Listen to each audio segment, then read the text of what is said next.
All right, so once again, it's GM Slickdeezy out the easy. You already know what it is. Like, click, and subscribe to the notification buttons. You know what I'm saying? We getting it popping right now. You already know what time it is. Let's go. So today we doing another Netflix movie right now. It's called Uncut Gems. Yeah. With his debts mounting and angry collectors closing in, a fast-talking New York City jeweler risks everything in hopes of staying afloat and alive.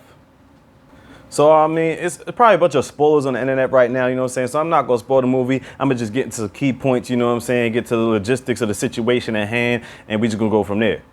All right, so here we have Adam Sandler playing the role of Howard Ratner. And basically, he's like a jewel heist. He does a lot of gambling. He does a lot of things on the side. He's really just trying to make some extra money, but he has a real big gambling problem. So, I mean, he's made a lot of money gambling, but at the same time, he's gambled himself in some different situations, which I'll explain in a minute. And here you have Lakeith Stanwell, who plays M.S.E in the movie. He's kind of like his right-hand man somewhat. You know, he's been trying to sell watches out of a shop or whatever, but he's got a big client that's coming in, you know what I'm saying, soon, but we'll explain that in a minute.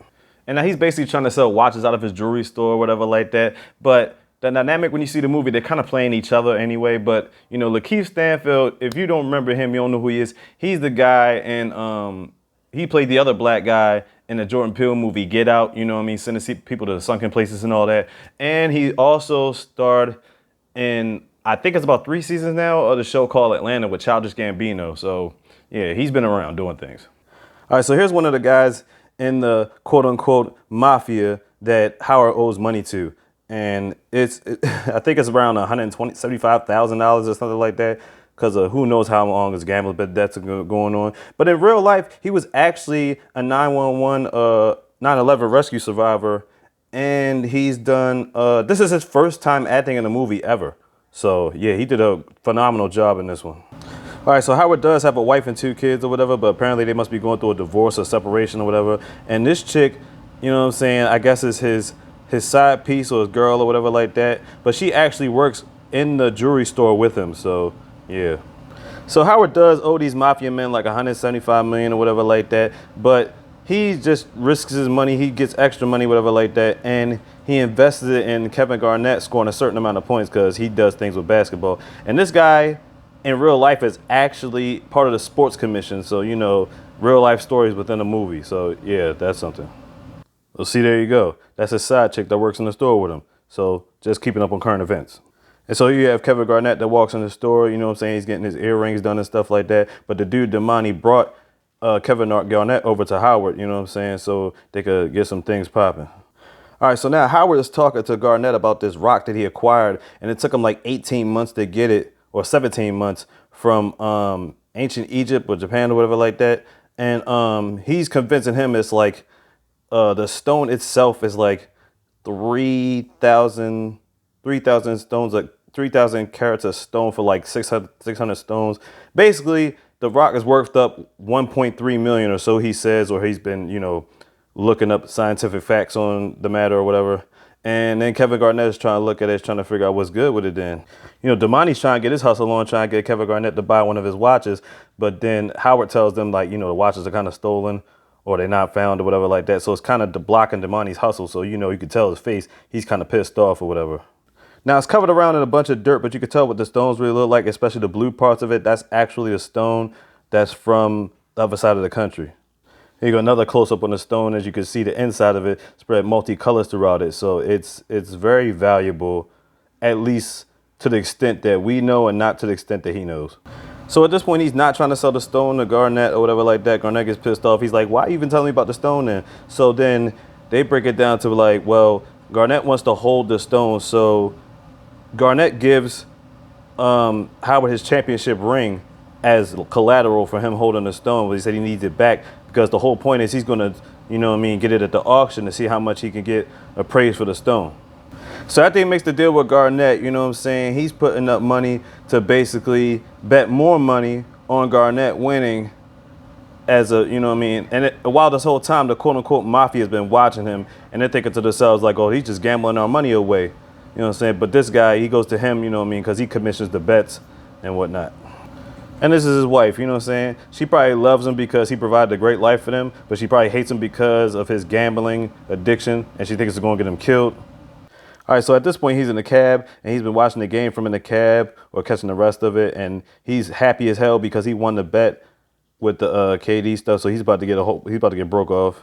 He's so happy he goes to his girl's house, and he goes in there and hides in the closet and wait for her to come out so he could pop out and scare her, celebration and all that shit. Yeah, trust me, it's a pretty funny scene in the movie. All right, I won't give it all away. I'll just give you one more tidbit, one more scene in the movie. So at this point, he's celebrating his winnings. He's chilling with his family. One of them, they're trying to perform and do whatever like that. These mafia boys are in the crowd or whatever like that. So he's like, I got to get them away from the family, just in case something pops off. So there's this big ass chase scene outside the building. They finally catch up to him. And then they tell him the news, and he's talking about, well, these gangsters or whatever, they were following him the whole time, and he was telling them about the bet they placed or whatever, and they called off his bet. And he's thinking to himself, like, yo, I fucking won. Like, yo, I was about to give you the money, this, that, and the third, but they canceled his bet off, and basically he's starting from scratch again. All right, so what I'll do, I'll basically give you a couple little more tidbits in the movie, you know what I'm saying? Ain't no spoiler alert, nothing like that, but just a little cameos and things that happen. So Howard's side chick actually knows The Weeknd, and keep in mind, Howard is like, who the fuck is this guy, you know what I'm saying? But keep in mind, this is back in 2012, so this is probably when he was getting it popping or whatever. This guy is another jeweler that works in the store. I'm not even going to try to pronounce his real name because I don't want to fuck it up, but you know what I'm saying? He actually is a real jeweler in real life. And I heard he's a very well-respected jeweler in New York, but apparently one situation was a certain guy stole $25,000 from him from this piece that was made for him. Basically, the piece was made, and the guy never gave the money back. And you know what I mean? It was... Hold up. Yeah. So this certain individual stole a piece, and I'm like, yo, who would do something that diabolical? This fucking doofus right here. As you can see, the gold part, whatever like that, the piece right here, that's the piece that was taken. I mean, even though he's supposed to do charity work and things of that nature, bottom line is he never paid the jeweler back. So it was like, what the fuck? Yeah, so that legitimately happened, but enough of talking about that 6'9" doofus. We ain't got time for that. We get a classic cameo from John Amos. He really didn't have to do nothing, and it wasn't really a big part of the scene, but it was just nice to see his face again. But at this point, a lot of other things take place. I mean, like, he has a fallout with his right-hand man. You know what I mean? He's having problems with his side chick. You know what I mean? His family problems and scandals, you know what I'm saying? He still owes the mafia people money. The auction goes wrong. Like, it's a lot of things that collect up to this. It's like he's done certain things the wrong way, but in a strange kind of way, you still want to root for him. You know what I'm saying? You still feel like, okay, maybe he can pull this off. Maybe he can pay off the mafia. Maybe that all this stuff will be cleared up and, in a ridiculous fashion, the way that he's been doing, because he's a high stakes gambler and he was really betting high stakes. You know what I mean? Yeah, so Uncut Gems, I highly recommend it. And this is like one of Adam Sandler's best performances in a while. He's done a lot of like comedy things lately that's been hit and miss, but he's all around a great actor. You know what I'm saying? That's not even undeniable. I mean, he's got his own company, Happy Madison Productions. You know what I mean? So he's been doing a lot of like serious roles. Like if you ever watched like the Meyerhoff series, or I probably said it wrong, but give that a look too. But yeah, man, Uncut Gems. So I say definitely give it a look, you know what I'm saying? Still on Netflix, it just came on there, Uncut Gems, you know what I'm saying? Also, you know what I mean, give it that up, down, you know what I'm saying? Click and subscribe, like all the comments, you know what I'm saying? Get it popping, do whatever you gotta do. It's your boy, GM Slickdeezy, I'm out this bitch, you already know what time it is. Give him the slogan, Mr. Bitch.